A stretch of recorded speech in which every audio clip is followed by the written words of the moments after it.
Welcome back, and joining us on the show now is Vaishali Banerjee. She's MD Platinum Guild International and she joins us here. Vaishali, hi, happy festivities to you. And you know, from that conversation about platinum love bands to engagement bands to jewelry for men, we've come a long way and the numbers do look great. How have you seen the growth if you look at last 1 year or even last decade for that matter? Hi, Manisha, and happy festivity to you and all the audience. Yes, as you say, things have come a long way since a decade back, and just more than a decade back. And if I look back a decade, it's actually more than 10 times that the market has grown.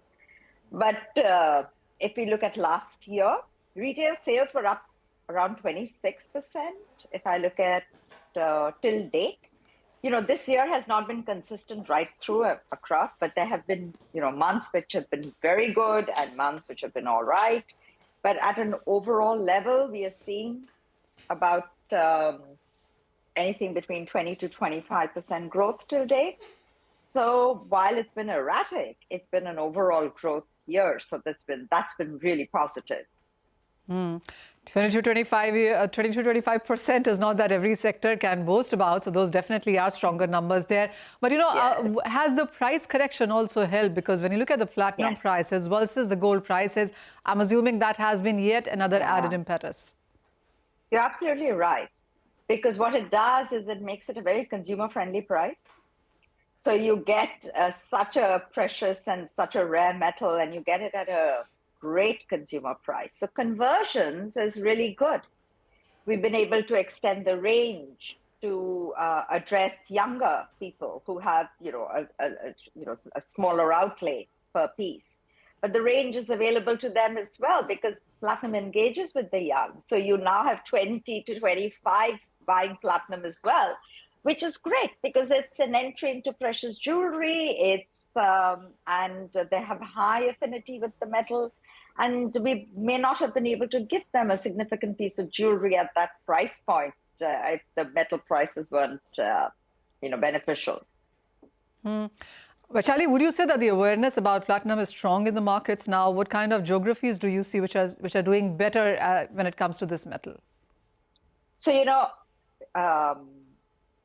it has been always the top 20 markets that have been driving, platinum distribution and sales. But now we see tier 2 and tier 3.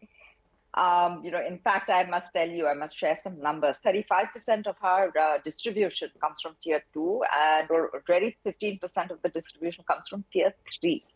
So yes, awareness and affinity is spreading across, going into the tier. Because if you look at it, the young consumer, I mean, they are digital natives, right? So the aspiration is there. There are less geographical boundaries to aspiration and desire, and now they have the place to fulfill their demand.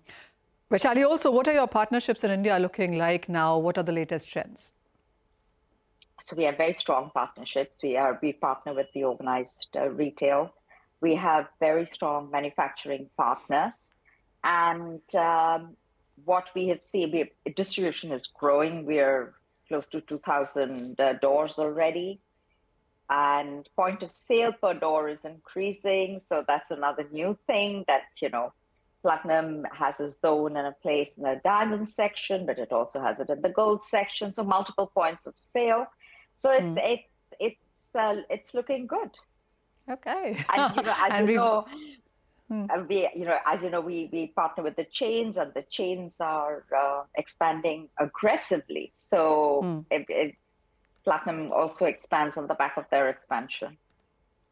Those are strong numbers that you've shared with us, Vaishali, and we wish you happy festivities and even bigger, better numbers going forward. Thank you so much for joining us today. Thank you so much, and I wish you the same. Thank you. And with that, we'll go for a short break. But when we come back, we'll talk more markets and stock-specific action.